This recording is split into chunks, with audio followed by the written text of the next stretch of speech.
Ilang taon na po yung mister ninyo? 66 po. 66. Senior na. Oo, 69 na po. Okay. Napag-usapan po namin mag-asawa before. Sila- Ex ko po siya. Hindi ko na po Hiwalay na kayo? Hiwalay na 5 years na po. Dahil Ayaw na, na. Baka malulungkot ng buhay. Baka nalulungkot naman siya sa'yo, ating.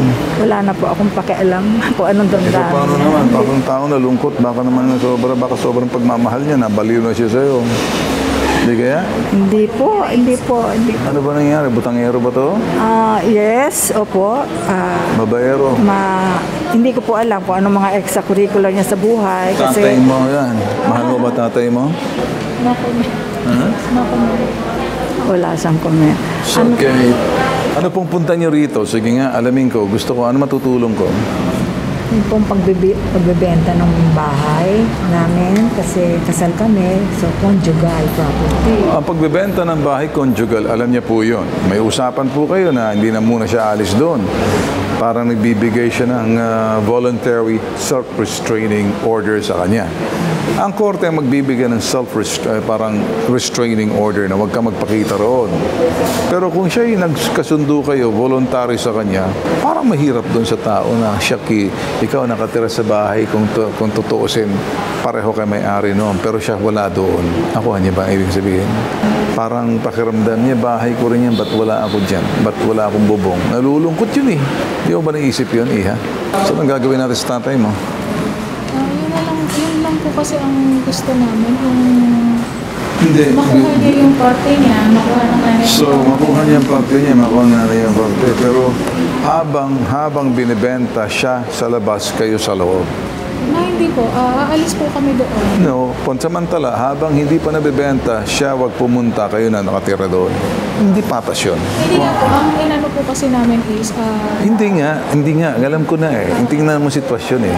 Nang nakikita niyo kayo eh, kaya siguro ito parte. Para bang conjugal property. Naghihiwalay lang sila. Voluntary separation yan.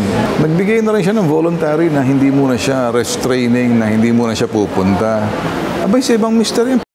Bakit ako alis dito? Bahay ko to eh. Sino ba kayo para magsabi? Kung gusto niyo, sunugin ko lang to. May mga ganun eh. Gusto mo, pareho tayo mawalan. Baka magwala. Huwag niyo masyadong itulak yung tao maging desperado. Ang mga taong desperado hindi nag-iisip na matino na eh. May karapatan po siya pumunta roon kasi pag-aari po ninyo yan. Hindi niyo pwedeng pigilan eh. Sa batas po yan eh. Kung kayo po'y naghiwalay, maghiwalay po kayo ng legal. Kumuha na po kayo ng abogado, i-declare nyo yung hiwalay na kayo. Hatiin nyo na lang po kung anong hatiin ninyo. Wag na kayo mag-antay ng benta-bentahin. Kalokohan yun eh. I-declare nyo, hiwalay na ako. Hiwalay na siya. O ayusin na lang natin itong ari-arian. Hatiin natin. Kalahati ng bahay sa'yo, kalahati ng bahay sa akin. Mas maganda po yan. Wala nang maraming consumption. Kanya-kanya na tayo. Kaysa naman may makita kong dihadong isa, kayo nando, nagpapakasasa sa loob ng bahay, siya sa labas. May problema po ako. Nakikita ro. Gusto niyo ba tawagan ko ngayon? Para na ano na rin. Okay, sige. Tawagan. Sige, tawagan. Sige, tawagan. Gusto mo? Sige. Si Ben Tulfo, si Bitag. Oo, Kumusta po kayo? mabuti po. Okay. Namimiss niyo po bang misis niyo at saka anak niyo? Sobra po. Sobra po, mahal po pamilya ko. Gusto ko yung nagpakukulang po ako dyan, inaamin ko po yun. Eh ngayon wala na po akong trabaho. Gusto ko magkaya sa magkano kami. Magpakatira ako doon sa bahay ko kasi for the past 6 years hindi po ako nakapunta dyan. Okay. Tinapos ko po yung Sige. Ganito, Mang Ernesto, gusto mong kausapin Opo. si Mrs. Gusto mong kausapin si... Opo.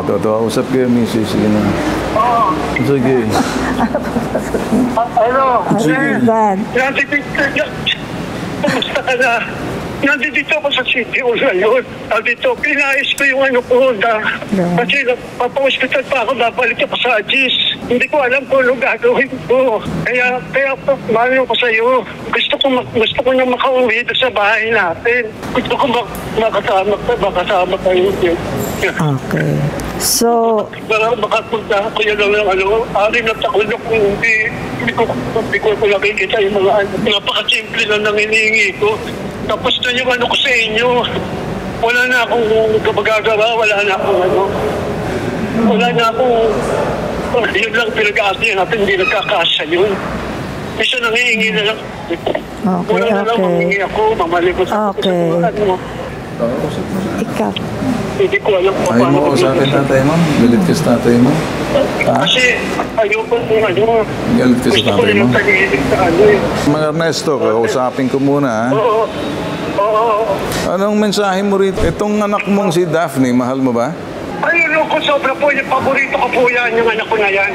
Kausapin mo, kausapin mo. Ba't tayo mo kausapin Sabihin na? ko po na, sabihin ko Bakit? lang, nabili ko na dapat. Yan ang paborito ko sa tatlong anak ko. Bakit parang may tampo sa'yo si Daphne? Yun nga po yung hindi ko siya napagtapos ng pag-aaral. Ano po, itanong niyo po sa kanya kung ano po yung mga ano niya. Ano yung tinatap po niya sa akin. Paano, ako po gusto mag-cooperate kami. Hindi kami nagkakausap ng mga ano eh. Pag wala na lang ako, Sige. umalis ako ng 2016. Alright, so ganito na lang. Ayusin ko lang muna rito ha. Sige, tawagan kita. Pambihira naman kayong dalawa. Ano kasing anak ka? Igalang mo mga magulang mo. Dahil kung wala sa kanila, wala ka sa mundong ito. Humihingi ng paumanhin tatay. Nagmamakaawa. Gusto mo bang umiyak ang tatay mo? Ito nga nanay mo, napapatawad na eh. Kayo ang nagiging problema. Anak mong problema siguro. Bumalik na po kayo. Huwag mo nang intindihin to mga anak mo. Palayasin mo sila. Kayong bumalik doon. Para tumahimik na, mabuhay kayong dalawa, laya sa mga anak niyo. Kamakailan lang, ganun din ang ginawa ko rin sa matigas ang uso, wail na anak. Ano sinabi ko? Layas ka. Pag ang mga anak na walang galang sa magulang, tandaan mo to, mamalasing ka. Hindi ka hahaba ang buhay mo. Lahat nakatakot-takot na sumpa na ibibigay sa buong may kapal, malilintikan ka. Yang tigas sa ulo mo na hindi ubra yan. Ang ayaw ko lang dito, habang may panahon ka pa, habang nabubuhay pang tatay mo, hindi yung pagdating sa ataol tsaka ka iiyak. Tayong dalawa mag-usap. Pakinggan mo ako. Huwag mo na silang intindihin. Matatanda na sila. Mas maganda pang magsama na lang kayo kaysa hinahati kayo ng mga anak ninyo. Kung ano mang pagkukulang nitong tatay at ikaw, nalalabing buhay ng mister mo at ikaw, itamasa mo na lang yon kasi mawawala rin kayo. Mga anak nyo hindi nyo kasama. Sabi nga ng mister mo, kung sino mauna, gusto ko man lang sana magkakasama tayo. So, nasa sa iyo na po yun. Ngayon, kung ang pamilya ninyo hindi kayo buo sa pananampalataya, takot sa Diyos, ano mangyayari niyan? Magiging kalbaryo ang buhay ninyo hanggat sa susunod na henerasyon, kalbaryo yan. Tandaan mo yan. Pag ang isang tao walang puwang sa kapatawaran, yung kanyang konsensya sa puso niya, siyang nakaupo o di kaya demonyo. Tandaan mo yan. Ako si Bitag nagsasalita. Siguraduhin ko pag ako nagsasalita, hindi demonyo. Ang sa puso ko, ang sa dila ko, hindi demonyo nagsasalita. May takot sa Diyos. Mas magandang ikaw at ang mister mo magpatawaran kayo, pumanaw man kayo at humarap man kayo sa pong may kapal at doon kayo, at least nangyari yung gusto ninyo. O ngayon, nalaman ko totohanan. Sana pag hindi mo ako pinatawag, naging balanse, hinamon mo ako, di nalaman ko tuloy yung totoo. Walang arte-arte sa akin, diretso ako magsalita. Balik na po kayo. Makipagkita po kayo doon sa mister niya. Patawarin niyo na. Nasabi ko na po, okay? At least natapos na natin dito. Gawin niyo lang po ang desisyon na dapat ninyong gawin. Huwag niyo po kayong padala sa mga anak ninyo. Malalaki na po sila. Okay? Sige, Mrs. Okay, sige.